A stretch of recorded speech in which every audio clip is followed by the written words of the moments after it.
This episode of Archispeak is brought to you by Arcat. What's the one thing we all do in our practice? Search the internet for content, right? Well, we wanted to let you know about Arcat.com. Arcat is an online resource devoted to bringing content to the building professional. They have huge libraries you can access, and they don't hit you up for subscriptions. There are no fees, and they won't make you register to download content. We've all been there. You finally find the right file, and you get blocked with a registration pop-up, and you think, thanks for wasting my time, I'll find it somewhere else. Arcat's BIM library is really second to none and available in just about any format you need. In fact, their entire BIM library is formatted to the last 5 versions of Revit. Their CAD detail library has thousands of CAD details, and if you need specs, the Arcat library is the most consistent library you'll find. Every single spec is written in the CSI 3-part format.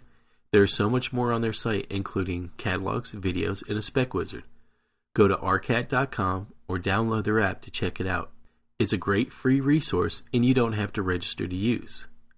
Check it out today at arcat.com, arcat.com, and don't forget to provide feedback on their site. There's a button on the right-hand side of every page. Have a suggestion to make Arcat better? Click the feedback button and let them know, and tell them that Archispeak sent you. Thanks, Arcat, for sponsoring this episode of Archispeak. And this episode of Archispeak is also brought to you by AIA Contract Documents. As the industry standard, AIA Contract Documents stay ahead of the industry trends and updates the core set of documents every 10 years to ensure design and construction projects are protected. Some of the major changes affecting architects include a single sustainable exhibit that can be added to any AIA document, new agreements containing a fill point to prompt the parties to discuss and insert an appropriate termination fee for terminations for convenience, and an added evaluation provision by the architect if the contractor proposes an alternative means and methods. Download samples of the newly revised 2017 AIA documents at aiacontracts.org/podcast. And this episode of Archispeak is also brought to you by Construct, the only dedicated national trade show and education conference for the commercial building teams that spec and source building products. Construct is held in conjunction with the Construction Specification Institute's annual convention. The event is taking place September 13th through the 15th in Providence, Rhode Island at the Rhode Island Convention Center. Construct offers a variety of options for industry professionals looking to learn more about the industry, check out the latest products, technologies, and to network. Construct is providing an exclusive offer for Archispeak listeners.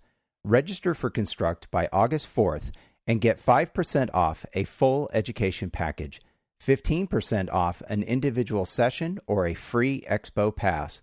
Make sure you register with the code CN17A515 and note that this offer is only valid for new registrants only. That code again is CN17A515. And if you're listening in your car and unable to write that down, don't worry. It's in the show notes for episode 120, which can be found at archispeakpodcast.com.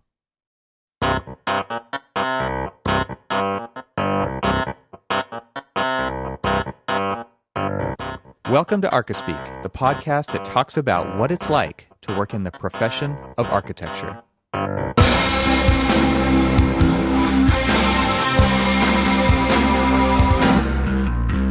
Welcome to episode 120 of the Archispeak podcast. I'm Neil Pan. I'm Evan Troxel. And I'm Cormac Phelan. And hey, we're finally wrapping up our summer vacation series of episodes here with what Evan's going to be doing this summer. So, Evan, why don't you get us started? Before Evan gets started. So we're recording this a little early, and I wanted to acknowledge a birthday of somebody very special to us that has just recently passed.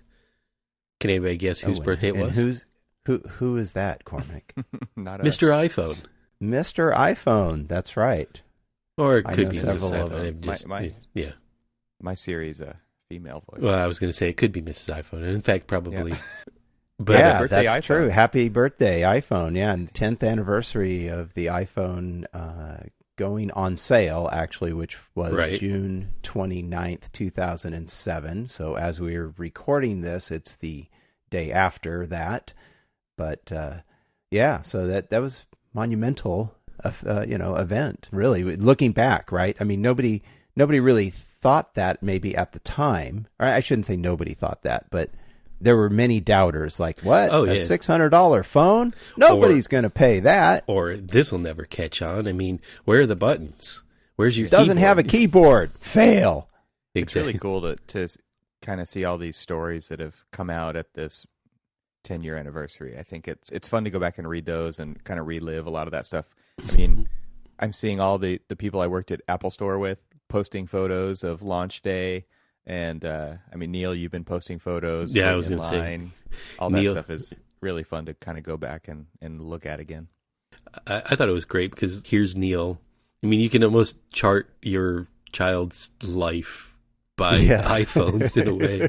I mean, because here you are. Well, and their lives have been documented with it. I mean, that's exactly. one thing that's that really was interesting. Yeah, and that's kind of why I wanted to bring it up, because I was talking to somebody and they're just like, showed them a picture that I had taken and posted about first iPhone, and they're just like, "Oh, you're just Apple. You're such a nerd." And I was just like, "Well," I was like, "Pull out your phone real quick," and he pulls it out, and I was like, it's funny. It really looks like your phone was very much influenced by this phone, and showing him the picture. Of course, I was showing him the picture on my latest iPhone. Yeah.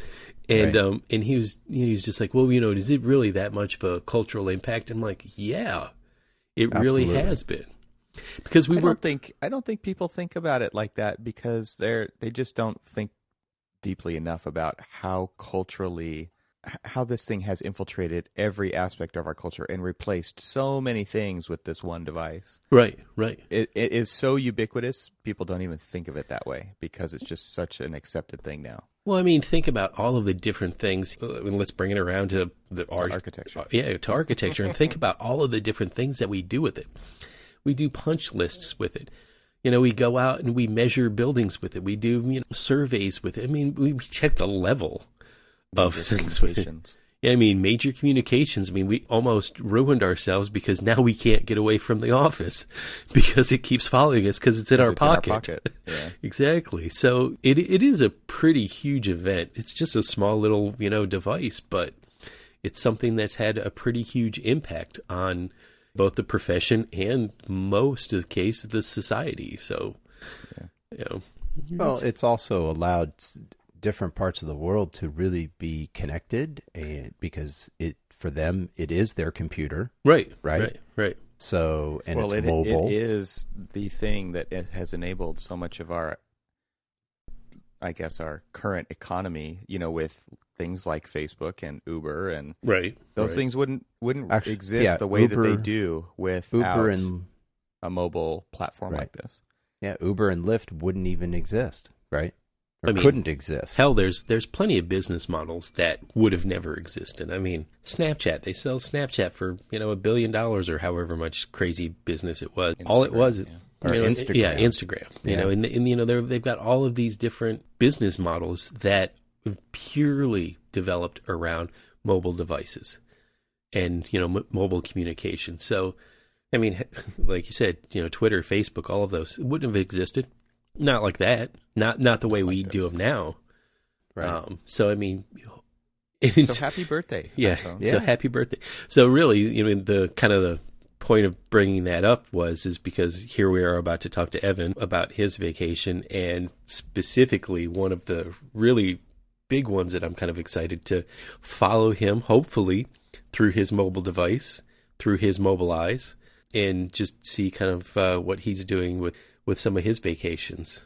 So what are you doing, Evan? I'm doing an epic adventure to Scandinavia. So I will be this, and I guess one of the reasons that this kind of ties in so well to the initial idea of the architectural adventure, which is the title of these series of episodes, and based on that AIA ad read, is just because this is truly an adventure that I'm going to be going on, and it has been enabled by the company that I work for. So this is a little bit of a plug for that too, just because I think this is such a cool thing that HMC does, and so it's called XREF.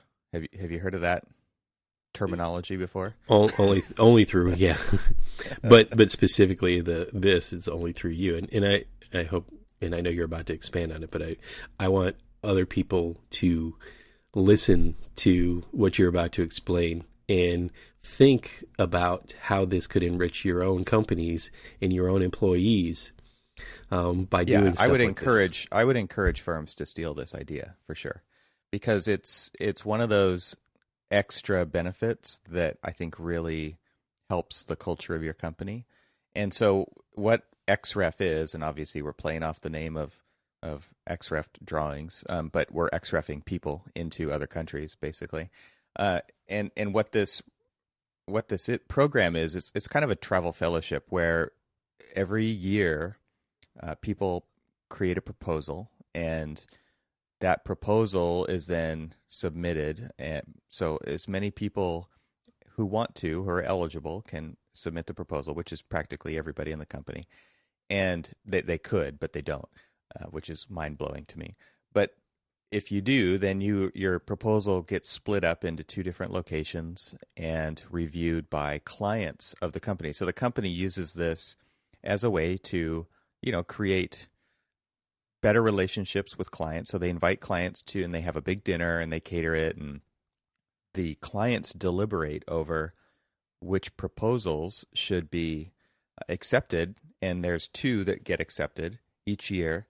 And the winner of that competition, or the winners of that competition, get to go and make their XREF happen.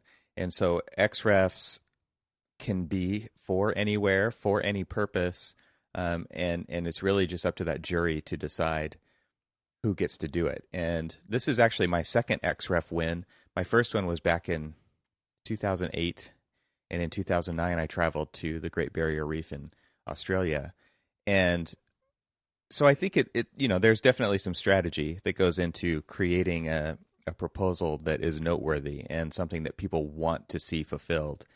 And so you pick a destination, you kind of pick the purpose, and then you talk about how you're going to fulfill the requirements of XREF, which is to basically bring that experience back to HMC and share it with everybody, because the company really believes, then kind of as we've been saying in this series of podcasts all along, is that experiences enrich what we do.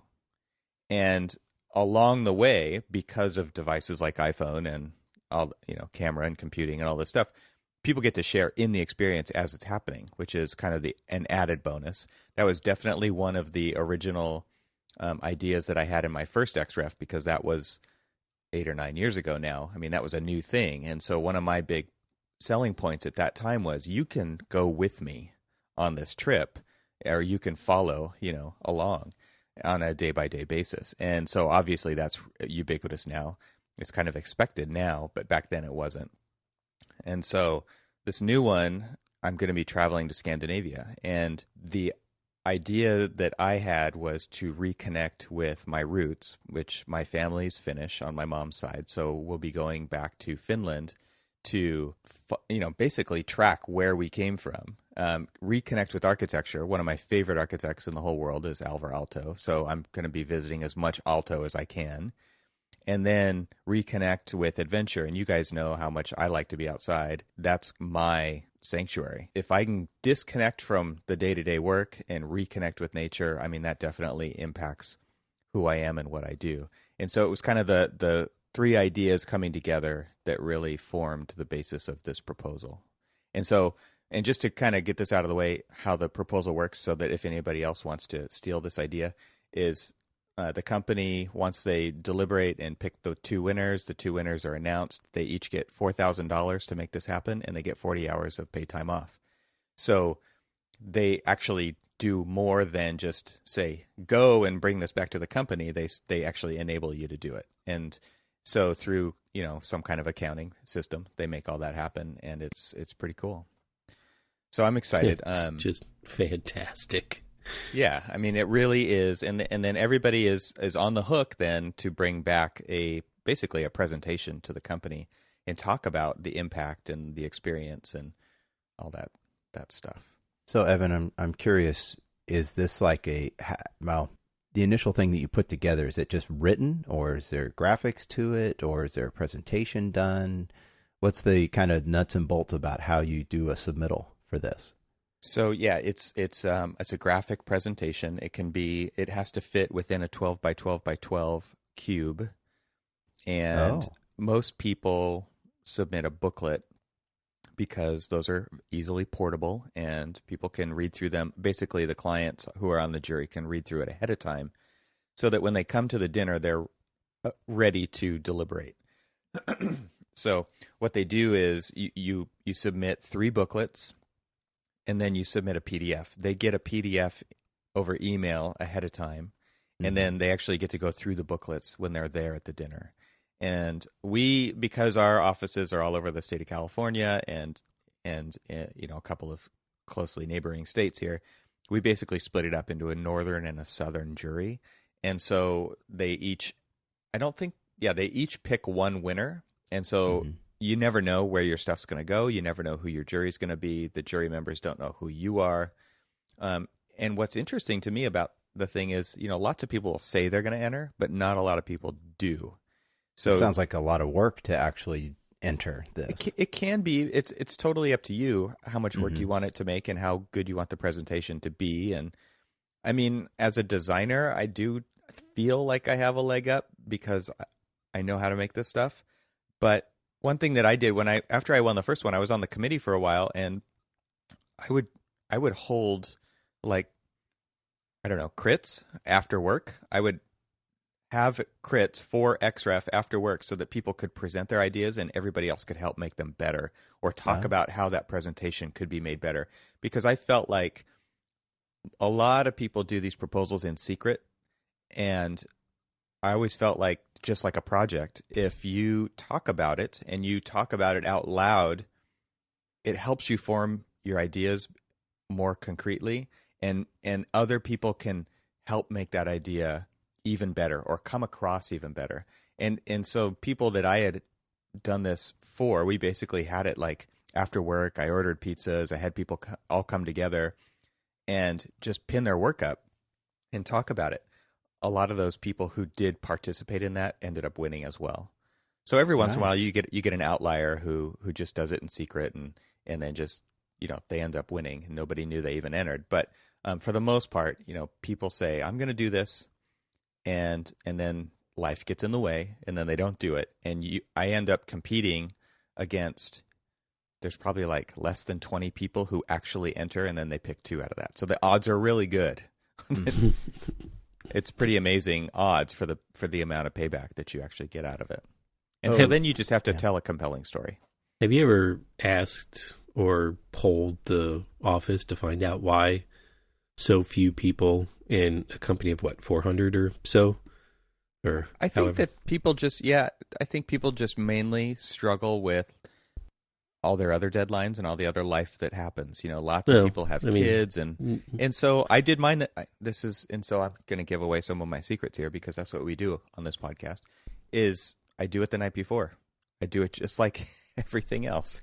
I procrastinate and I do it the night before. And I have to tell you with this one, I really struggled. I knew where I wanted to go. I knew what I wanted to see, but I did not know how to tell the story in a compelling way.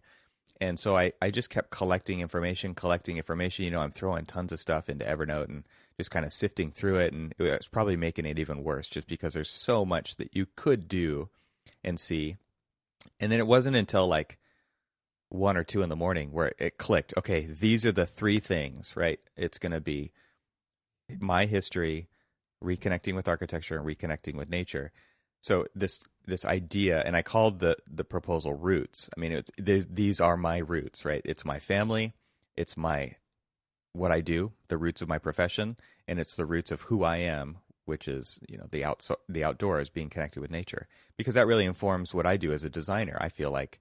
And so the idea of those 3 things became crystal clear at 1 or 2 in the morning, and then all I had to do was produce that.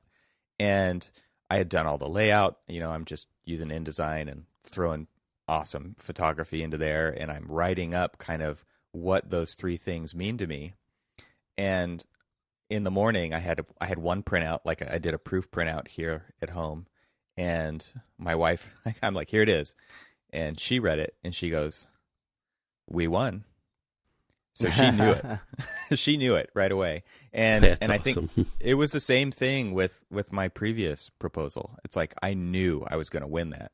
And I don't think everybody knows whether they're going to win or not. And I don't know why I felt that way, but I did. I just felt like it came together so well that it was obvious to us. And so when they actually announced it, we have these quarterly meetings in the office, and they do these Skype meetings so that all the offices can participate at the same time. And I was in a room, and they announced the winners of XREF, and the first winner was one of my colleagues, and she went to Cuba, and she's already done her trip, and so they say her name, and she's in the room with me, so everybody yells and screams, "Woo! Nicole won!" Right, and then he says the other name, and nobody hears it, and so I'm like, what just happened? Right? Did I win? Because who else won is the big question. Everybody's like, who else was it? Nobody knows, right? In the room. Oh, no. And I get a text message from a friend of mine. He's like, congrats. Because he was in another room or in another office. And and I'm like replying, congrats to what? He's like, you won. So that was really cool. And so that was months and months and months ago. So this has kind of been building up to get to this point. And I kind of alluded to this in the first episode when we were talking about just kind of all the different trips that the AIA is offering for their architectural adventures.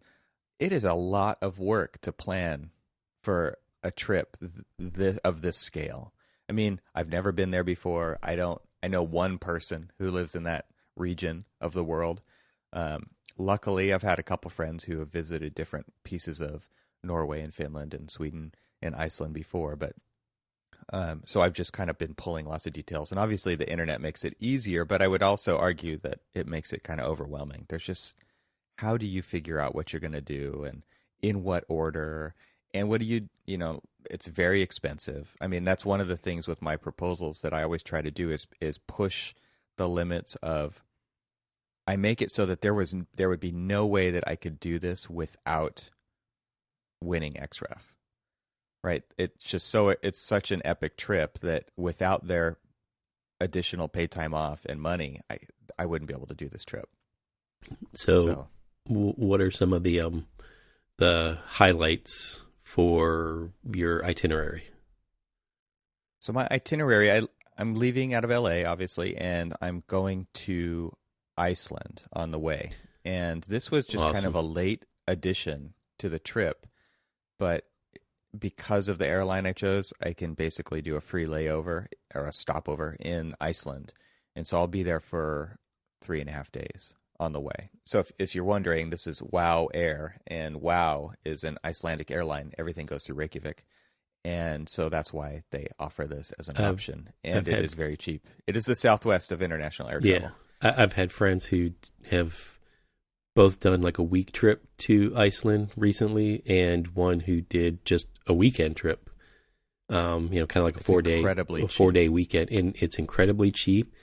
It's kind of cheap to even stay there, and backpacked. They hiked. They did a lot of outdoorsy stuff, and they just absolutely loved it. I mean, they've had absolutely nothing but great things. They're definitely going back to that.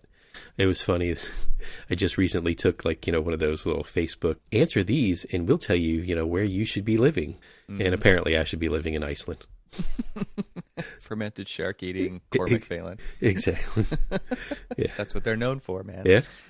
So yeah, there's lots of waterfalls and amazing scenery that you can't see anywhere else. I mean, there's no volcanoes. Trees. Don't forget the volcanoes. Trees. So yeah, it's gonna be very cool. So that's stop number one, and I'm obviously looking forward to some of the architecture in Reykjavik, and then just getting out and getting away. There's the Golden Circle. There's kind of the southern edge of the island. There's a glacier bay. You could drive the whole thing in like a day. I think it's bigger than you think. This is not like Hawaii, but I would say I'm only going to see kind of the southwestern edge of Iceland. And what's kind of interesting is it's right on the continental plates where they kind of come together. And there's actually, the North American plate and the European plate, and there's a bridge that they've built that bridges between the two continents, and it's on Iceland. And so, like, on one side you can be in North America, and on the other side you can be in Europe. It's really kind of a interesting concept that I've never experienced before. So where are you going after that? So after that, we fly to Stockholm, and we're there for just a little bit before we get on a boat to Helsinki, Finland. So we're actually traveling to Helsinki via like one overnight cruise. And, I decided to do it that way just because it's slow travel, right? Like the jet travel is fast, and you get to the place. And to me, like my wife and I, we did an Alaskan cruise on our honeymoon we got married in Zion National Park. Then we flew up to Anchorage, and we did a cruise all the way back down.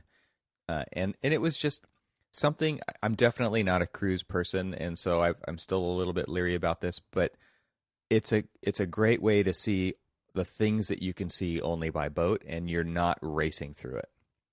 So that was kind of important, I think. And because the sun barely sets in Scandinavia, especially during the summertime, right? It's the opposite in the wintertime. But in the summertime, like the sun goes down at 10:30, 11 o'clock at night, and it just barely dips below the horizon. Then it's back up at 12:30, 1:30 in the morning. Oh, no. And so what's interesting, like when you travel there, sightseeing. You do a lot of sightseeing. You do more than you could do here. Right. And so, you're going to be on a boat, and you're going to sleep as much as you need to sleep. But for the most part, you're going to be able to go out and just sit and watch and see all of that amazing scenery. Nice. So Helsinki is obviously, the capital of Finland, and that's where Alvar Aalto practiced. His office is there, still there. It's a museum now. And the most Aalto you can see is around those parts. And so when we dock, I should say, in Helsinki, we're going to be just kind of on foot for a day using the city transportation that I've heard is amazing over there, and visit as much as we can. So throw the bags in a locker and just go. And so this is much more a trip than a vacation, right? This is definitely a trek that we're expecting to do a lot, and we're hoping to interject that with some relaxing days. But for the most part, we're going to be go, kind of like you were, Neil, when you were in New York City. So right. Then a friend of mine who I used to play in the band with, he was our first drummer before life got in the way for him, and he lives an hour out of Helsinki, and he owns a farm. So he used to work with abused and neglected kids in a children's home when he lived here, and that's the connection with our lead singer Jared, who that's why the band was called System Kid. I mean, it was all about kind of the experiences of working in this place. They worked together there, and now he married a Finnish girl. He bought her father's farm when he retired, and now he's a farmer. And my wife and I are so excited to go see them and live on a farm for a few days and see what they do. Cool. I mean, it's really, so they're basically homesteaders. He sells his stuff for a living that he grows on the farm, and both animals and vegetable products. And then we're going to be, he said, stay here, take my car, go do whatever you want. And so that was awesome just to make that connection again. And so we're going to drive and just get as much Alvar Aalto in pretty much on the second day there that we can. So is it just you and your wife, or the family coming? Just my wife and I. Like I was saying, this is a very expensive trip. Yeah. And not that it isn't expensive to leave kids here and figure out what they're going to do, but alternatively, it's much more affordable. And I don't know about you guys, but could you fly coach across the world and with 4 kids and have, it just sounds like something that I don't even know that I'm capable of doing, So, needless to say, we're not taking the kids this time. And you're going to be gone for a while, right? This is not a short trip. This is part of the reason we're recording this a little earlier than the air date for this episode. Yeah, 3 weeks. 3 weeks. Nice. More than 3 weeks because it's 3 work weeks plus all the weekends in between. Wow. So. I don't even know how I would act having that much time off, but also like, just being able to detach. And I know you're going to have success at that, but it takes a while to detach. I mean, for sure. I totally understand what you mean, but I don't think it's going to happen right away because it doesn't really hit you for a while. Plus you're dealing with jet lag and you're dealing with foreign currencies and languages and all this other stuff. So you're working, but it'll soak in at some point along the way. I always feel like it takes, a few days, if not a week, to kind of understand that you are not working anymore. Yeah, it's like, how do you, like, I don't know. Every time I go on vacation, I always feel this like overwhelming guilt that I'm not doing something that is progressing the project or something. Stop that. Don't think that way. No, trust me. I every time, especially in my upcoming trip to Northern Michigan and our annual camping trip and stuff, I've learned that phone stays in the car, completely detached. We're going to go find this stream that's got kind of like this little, kind of a small waterfall that you stand on and you dive into like this little swimming hole. You don't do that while you're thinking of work. So you just kind of got to get away. But 3 weeks, that's kind of monumental. Speaking of that, Evan, how are you dealing with that at your office? I mean, is there a break in between projects for you? Yep. Okay. Just got lucky. Okay. And because, there's never a good time to leave, right, especially for 3 weeks. But it's one good thing about our company. I think that we do really have a great work-life balance in place, and there aren't death-defying expectations on projects. So we make it happen. Like, we know how important this is, and the people I work with go on 2-week vacations to 3-week vacations every once in a while, and it's not like I'm going to do 3 weeks every year. Right. It just happens to be that this is the best way to do this one. So anyway, it works. I submitted my paid time off request and it was approved, and so there you go. You have to ask, and make it. I guess it's right, because everybody has to schedule around the fact that you'll be gone for 3 weeks. Right. That makes sense. Yeah. So I don't expect to have to work on any projects while I'm off on the road. I am not even bringing a laptop. So perfect. Yeah. So what's the best way people can follow? If our listeners want to follow you on this trip as much as HMC, what's the best way that you'll be doing that? So good question. I think probably the best way is just going to be through Instagram. So we'll put a link in the show notes for that. And I think that I don't know that I'm going to publish much to my blog while I'm there. Data is expensive. So I'm going to probably limit that as much as I can, and I'll be putting stuff together once I get back for the most part. But if I do day-to-day stuff, it'll be through Instagram. I'll tell you. Keep it simple. I'm definitely going to be looking forward to the photographs. Well, this is a great opportunity for me to kind of reconnect with photography for sure, because I don't get to just shoot with my real camera. I say that in air quotes. There's some opportunities, but I plan on shooting a lot of photography this time. And I'm not going to probably go back to these locations. There's so many other places in the world that I want to go. So I'm going to capture as much as I can and also try to just experience as much as I can. So I'm looking forward to reconnecting with the camera for sure. So anyway, after Finland, we're going to fly over to the west coast of Norway on a quick little flight. And then we go to Bergen, which is a port town on that west coast. Really, this stuff is, what I'm really looking forward to is how old everything is. There's stave churches from the 1200s over there. There's just nothing like that over in the U.S., right? So Norway is also a pretty expensive country to be in. We're going to be one cool thing, just travel hacking kind of stuff. Airbnb is awesome for Scandinavia. Actually, one thing that's happened since I did all this, the whole country of Sweden went on Airbnb, and so you can actually camp anywhere on Wait, any what? land in Sweden that's not private. Really? Private land. Yes. That's insane. I mean, it's And cool. so it is. And I mean, obviously this is a big PR thing for Sweden and Airbnb to do this together, but it wasn't like a paid placement for them on Airbnb.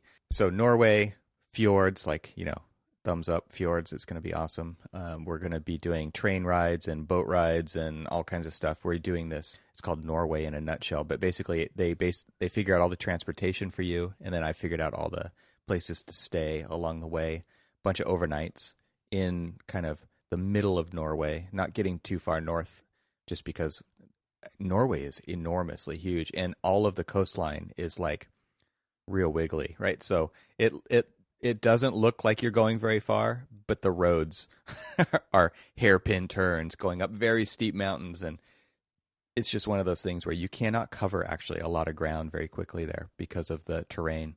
We'll be going up through all the fjords all the way up to Geiranger, and then taking trains back over to Oslo, which is kind of a southern/southeastern port town, capital, obviously, visiting the architecture of Norway and all the museums. So Viking ship museums, the cool. Opera House by Snøhetta.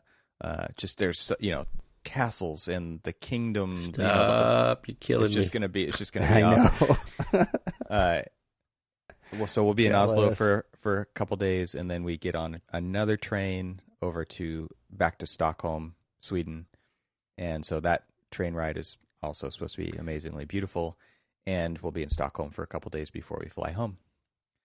And I mean, just you say you're going to be in Stockholm for a couple days, but that's obviously a whole thing all in itself. Yeah, well, I'm going to Detroit. I'm very fortunate. I can't even believe this is real. It sounds amazing.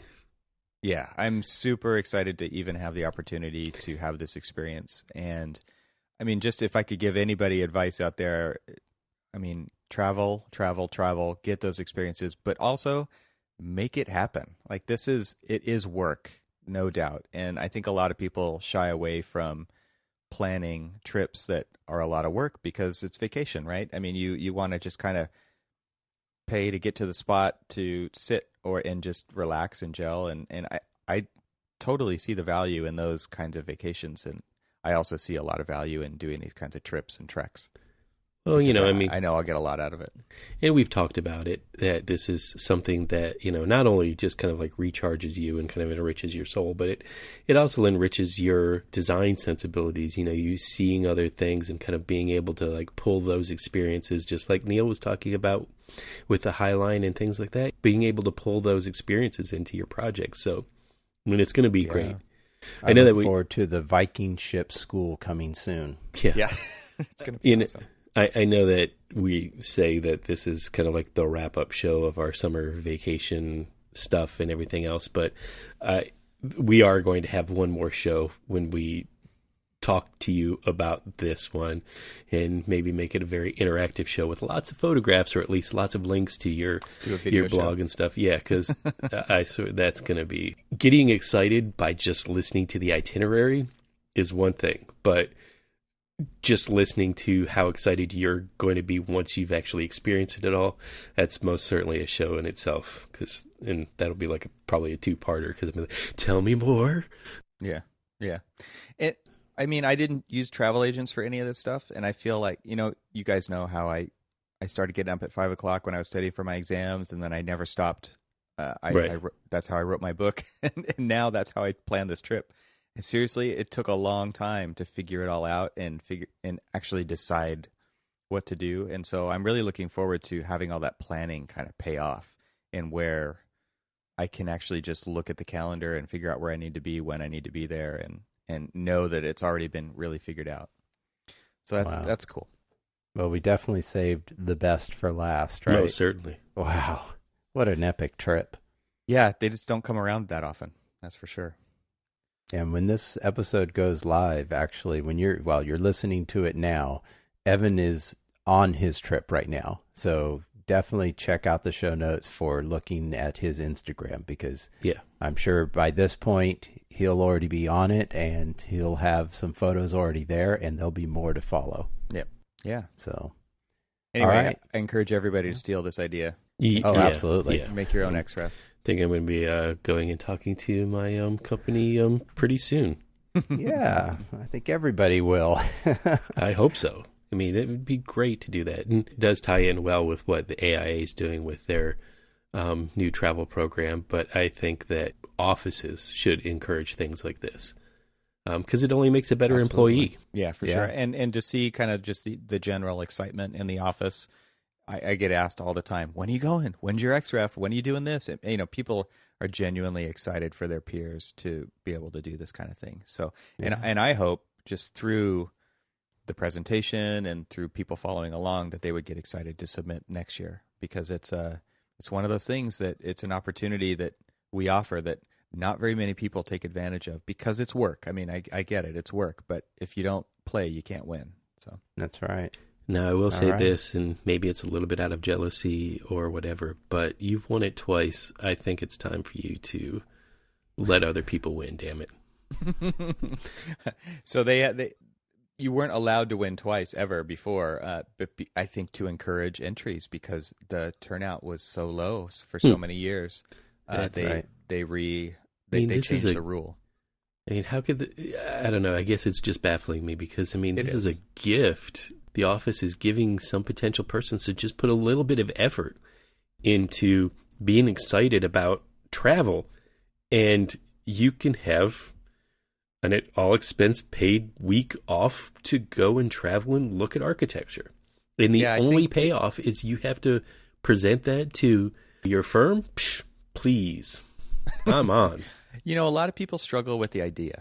What's an idea that's worthy? Where I don't know where I should go. I don't know what and I don't think it's that hard. But I get it. People get paralysis over that kind of thing because they feel like they have to compete at such a high level. I don't think they do. I think that's just kind of a misnomer. Anyway, I do think the idea is important. I mean, that is probably the most important thing to win. But the way you tell that story can be crafted. It doesn't have to just figure itself out and then you just write it down like it just came to you all of a sudden. It needs to be something that you could work with other people on to help make it a better story. So right.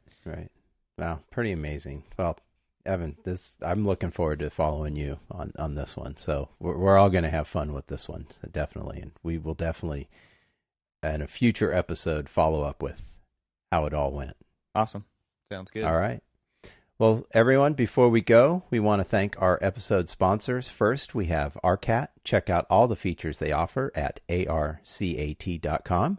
We're also sponsored by the AIA and their April release of 11 revised AIA forms and contracts with an additional 18 forms and agreements that will be released this fall. To learn more, visit aiacontracts.org. And thanks to Construct. Visit constructshow.com to learn more about the upcoming conference being held at the Rhode Island Convention Center between September 13th and through the 15th. Thanks to all of them for sponsoring this episode of Archispeak. Remember to visit the website at archispeakpodcast.com for links to our catalog of episodes and to sign up for our newsletter, which includes links to everything we mentioned in the episode, including all of the great photos that we will be posting eventually. And between episodes, join the conversation on our Facebook page or Twitter. Links to all of that can be found at the main site, archispeakpodcast.com. Stay subscribed, everyone, and thanks for listening. Travel on. Enjoy your vacations. And have fun. And share them with us. That's right.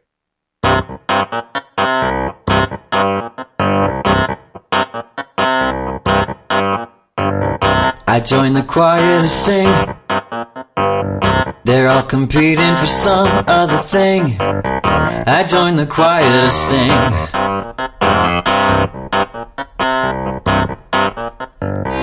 I joined the choir to sing. They're all competing for some other thing. I joined the choir to sing.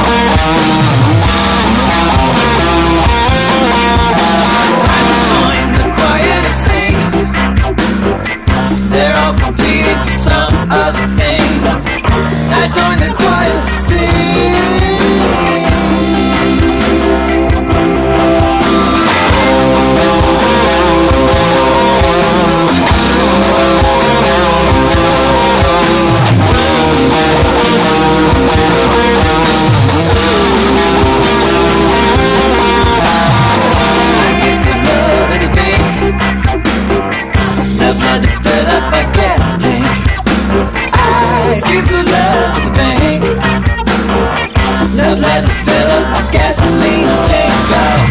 I serve my nation, I need a God. Service my city with all that I've got.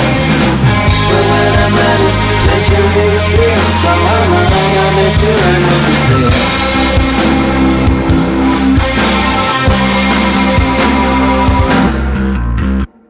Spend time with folks at the home. How you doing? What you doing, boss? With my people, how's it going? How did you get your rock? Spend time with folks, don't know I like it automatic. With my people, how you going? I joined the army too. I joined the army too. I'm not friends, please not too. I joined the army too. I serve my nation, I'm the God. Service my city with all that I've got. But when I'm running, pleasure is here. So I'm running to run this is good. I serve my nation,